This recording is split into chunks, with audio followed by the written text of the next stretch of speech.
प्रिय साथियों, नमस्कार।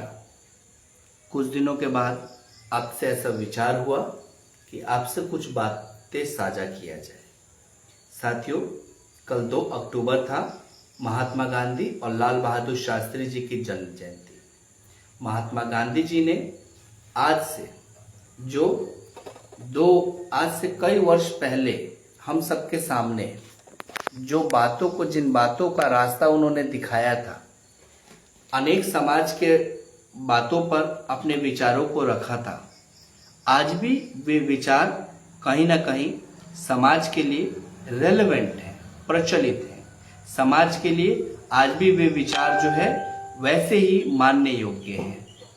महात्मा गांधी जी की बातें समाज के प्रति आज भी उतनी ही रेलेवेंट हैं। वो देखो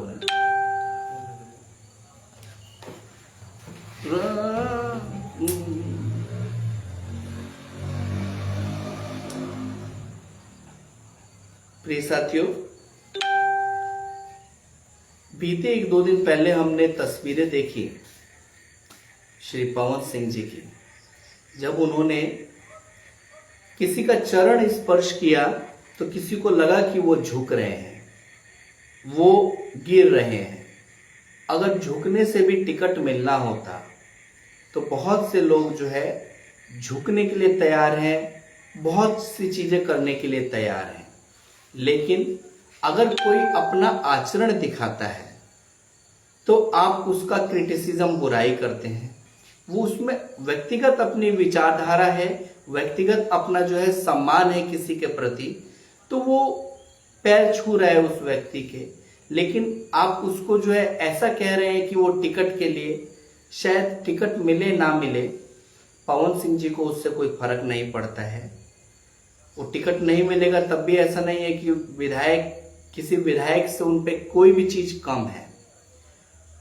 अगर उन पार्टी में जा रहे हैं, राजनीतिक बात ना करके मैं ये कहूं कि पवन सिंह जी अगर किसी का चरण स्पर्श कर रहे हैं और किसी को बुरा लग रहा है तो ये अच्छी चीज नहीं है।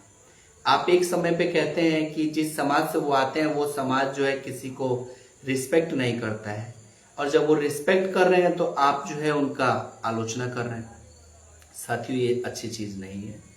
किसी का व्यक्तिगत विचारधारा, अगर किसी का सम्मान करने का है तो उस पर टीका टिप्पणी नहीं करनी चाहिए, व्यक्तिगत टीका टिप्पणी नहीं करना चाहिए। उसके व्यवहार, उसके काम, उसके जो समाज में क्रियाकलाप है उस पर टीका टिप्पणी करनी चाहिए। साथियों, बीते दिनों, कुछ दिनों से हम सभी विधानसभा वासियों को ऐसी खबर मिल रही है कि श्री अमित गिरी जी हमारे यहाँ से चुनाव लड़ेंगे, नौतन विधानसभा से।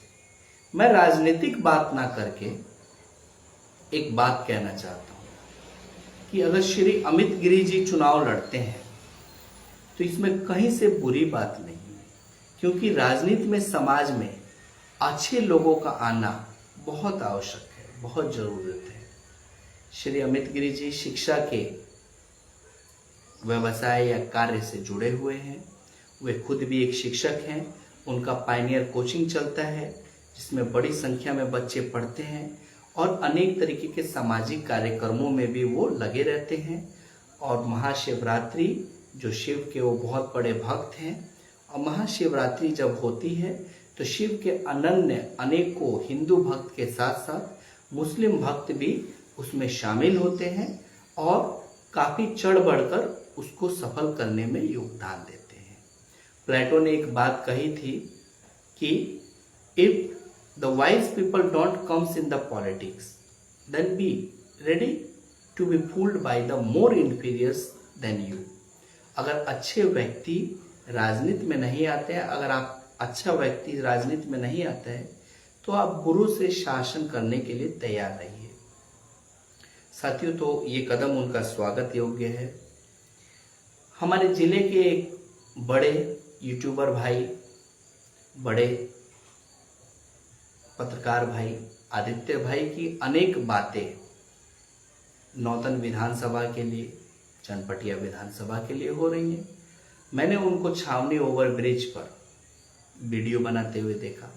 उनका एमजीके में चापाकल और डीएम हाउस के सामने नलके का वीडियो बनाया तो मुझे लगा कि ये अच्छे व्यक्ति हैं, इनको फॉलो करना चाहिए। मैंने उन्हें देखना शुरू किया। साथियों, आदित्य जी सब काम अच्छा कर रहे हैं, मुझे किसी काम से एलर्जी नहीं है, मैं किसी नेता की पैरवी नहीं कर रहा हूँ, लेकिन उन्होंने एक चीज कहा, जब नारायण जी ने न से नारायणी, न से नीतीश, न से एनडीए, न से नारायण, ऐसा कुछ कहा, तो उन्होंने कहा कि न से नालायक, नटवर लाल, या फिर इस तरीके की उपाधियां दी। साथियों, हम कौन होते हैं? सोशल मीडिया एक यूज करने वाला या यूट्यूबर जो होता है, वो कौन होता है किसी विधायक को गाली देने के लिए या किसी विधायक को इस तरीके के प्रसंग पाने के लिए? वो तो जनता का काम है, जनता वोट देती है।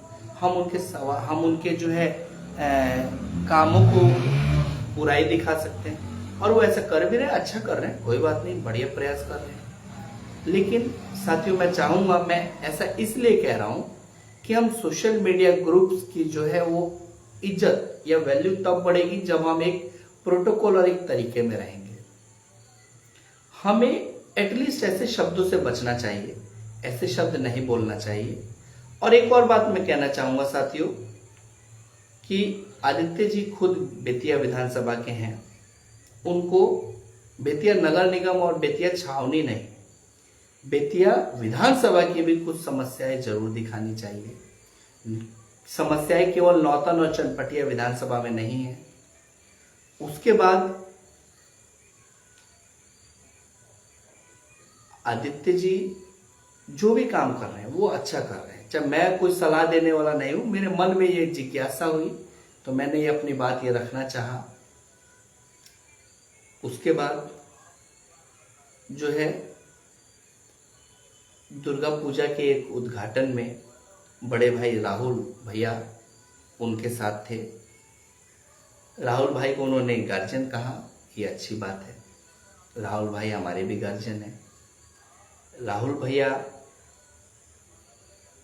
बहुत अच्छा काम कर रहे हैं। उन्होंने नगर निगम का मेयर का चुनाव लड़ा। मेयर का चुनाव लड़ने के बाद वो लगातार जनता से संपर्क में हैं, जनता के साथ जुड़े हुए हैं, जनता से मेल जोल रहे हैं। लेकिन जब राहुल जी आपके लिए गार्जियन है भाई आदित्य भाई, राहुल भाई की उम्र 30 से 40 वर्ष के बीच होगी, तो नारायण साह जी की उम्र एक व्यक्ति या एक पार्टी के तौर पर नहीं, 60 से 70 साल के बीच में होगी। तो हमें इन चीज़ों का, शब्दों का अपना ध्यान रखना चाहिए, ताकि हमारा सोशल मीडिया का जो काम है उसमें डिग्निटी बढ़े, उसकी डिग्निटी कम ना हो। ये चीज़ें हैं। और उसके बाद मुझे कुछ बातों का चर्चा बीते कुछ दिनों से करने का मन था, इसलिए मैंने सोचा कि आप लोगों से ऐसी बातें करूं, जिसमें मैंने 2 अक्टूबर गांधी जयंती के बारे में, पवन सिंह जी के विवाद के बारे में, श्री अमित गिरी जी के विधानसभा उम्मीदवारी के बारे में, आदित्य जी के बारे में बात किया। और बातें, साथियों, कहा जाता है कि बिहार जो है एक गरीब राज्य है, लेकिन जब चुनाव नजदीक हैं तो देखिए इसी गरीब राज्य में कितने पैसे वाले लोग हैं कि आप कितने भी रुपए में आप पैसा लीजिए, लेकिन मुझे टिकट दीजिए। तो जो गरीबी है वो कहीं ना कहीं, ये गरीबी मतलब अमीरी जो है वो कॉन्सेंट्रेटेड है कुछ लोगों के, कुछ संस्थाओं के हाथों में। ये जो अमीरी है, एक इसका डाइवर्जन होना चाहिए, हेट्रोजिनस होना चाहिए, जो अलग अलग लोगों में फैले होए तो ये ज़्यादा बेहतर है। कुछ लोगों के पास ही धन होने से जो लार्ज स्केल की गरीबी है वो बढ़ती है, और एक यूनिफॉर्म समाज होने से जिसमें लगभग पर कैपिटा इनकम अधिक हो, हर एक व्यक्ति के पास पैसा हो, तब वहां पर गरीबी जो है वो कम होती है। साथियों, जैसे जैसे चुनाव नजदीक आ रहे हैं, अनेकों तरीके की बातें, अनेकों तरीके की चीजें हो रही हैं। हम सभी जो है इसको देखने का प्रयास कर रहे हैं। आप सबसे थोड़ी देर में हम मिलते हैं। लाइट जलाइए।